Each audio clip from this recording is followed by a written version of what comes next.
बतर करे पड़ल फुलौना हो। आप सुन रहे हैं सिंगर मिंटू को। बतर करे पड़ल फुलौना हो। चंदन पांडे प्रेजेंटेड बाय आरके जी म्यूजिक। बड़ा तरसैलू लगे नैलू भइल बाबे खिलौना हो। बड़ा तरसैलू लगे नैलू भइल बाबे खिलौना हो। नैयर में हमरा के चुए न देलू बतर करे पड़ल फुलौना हो। नैयर में हमरे के चुए न देलू बतर करे पड़ल फुलौना हो। बड़ा तरसैलू लगे नैलू भइल बाबे खिलौना हो। बड़ा तरसैलू लगे नैलू भइल बाबे खिलौना हो। नैयर में हमरा के चुए न देलू बतर करे पड़ल फुलौना हो। नैयर में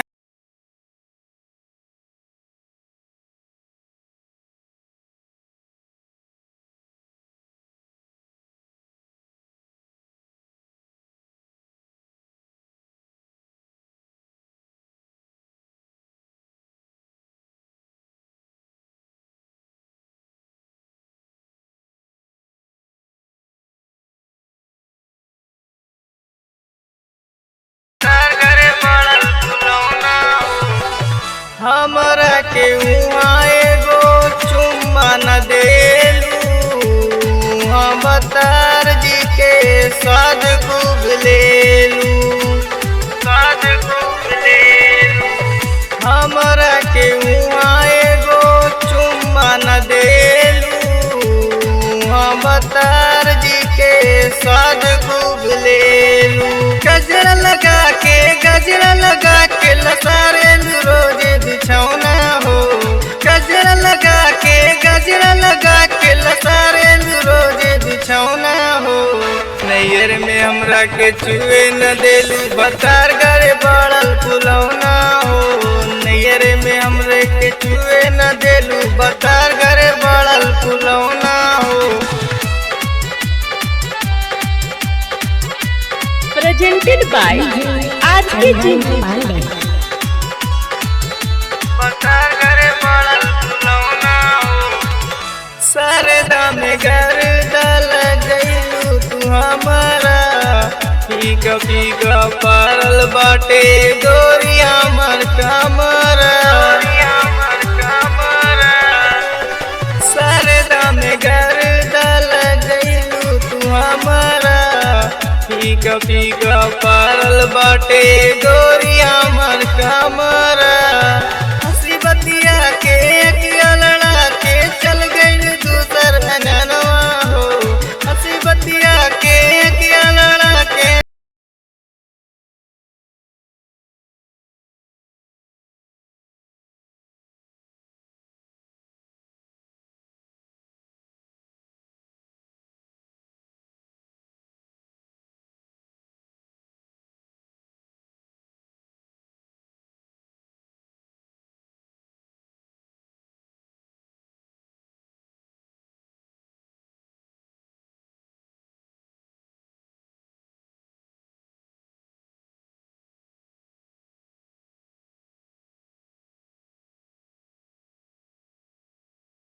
करे पड़ल फुलौना हो। रिंकुआ के रोजे तू सेज चिकनावेलू।